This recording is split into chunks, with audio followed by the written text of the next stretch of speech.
Сәлеметсіздер ме? Сіздермен бірге Лейла, Қазақ математика академиясы каналынан. Біз бүгін жай бөлшектерді қосып үйренеміз. Мысалы, 5-тен 2-ге 3-тен 1-ді қоссын дейді. Ең бірінші неден бастаймыз? Ең бірінші біз оның бөлімдерін, яғни ортақ бөлімдерін табамыз. Ол үшін мен үлкенірек санды аламын бөлімдерінен, мысалы, мында 5 екен.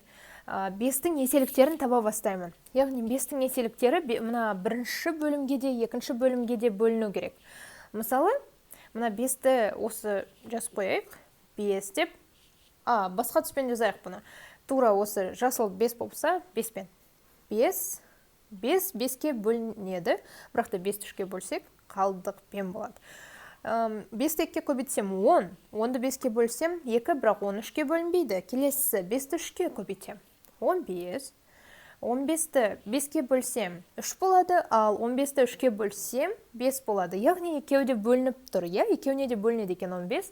Жаңа ортақ бөлімді таптық. Бұл 15 екен. Енді 5-тен 2-ні жаңа бөліммен жазайық. 15-тен 1-ден кеде қойайық. Біз әлі білмейміз ол неше екен.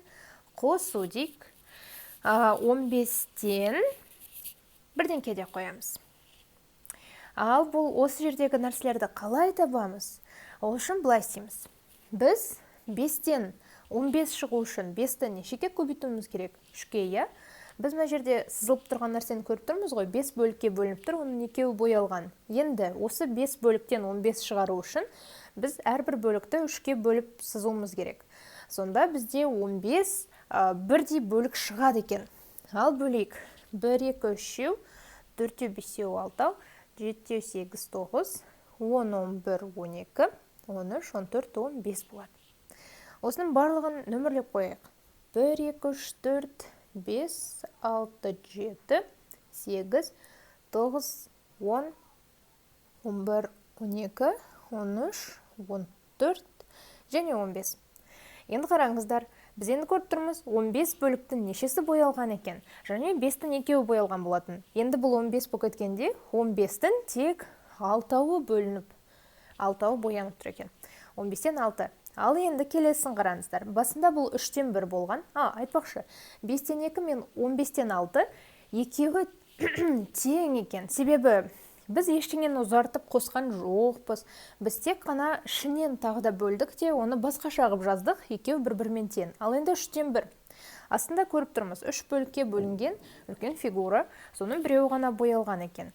Енді 3-тен 15 шығу үшін біз әрбір бөлікті 5-ке бөлуіміз керек. Сонда 3-ті 5-ке көбейтсем 15 қой.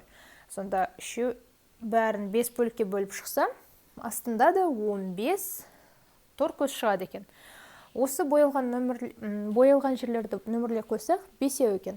Сонда 3-тен 1-іміз енді бізде 15-тен 5 деп айтуға болады екен. 3-тен 1 мен 15-тен 5 екеуі бір-бірімен тең бөлшектер екен. Ал енді қалай қосамыз?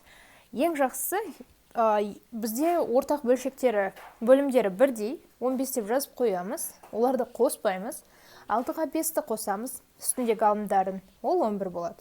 Шынымен де, егер де астына қарайтын болсақ, бізде 6 бөлік және де 5 бөлік боялған болатын. 6-ға 5-ті қоссам 11, сондықтан 11 деп жазып қойдық.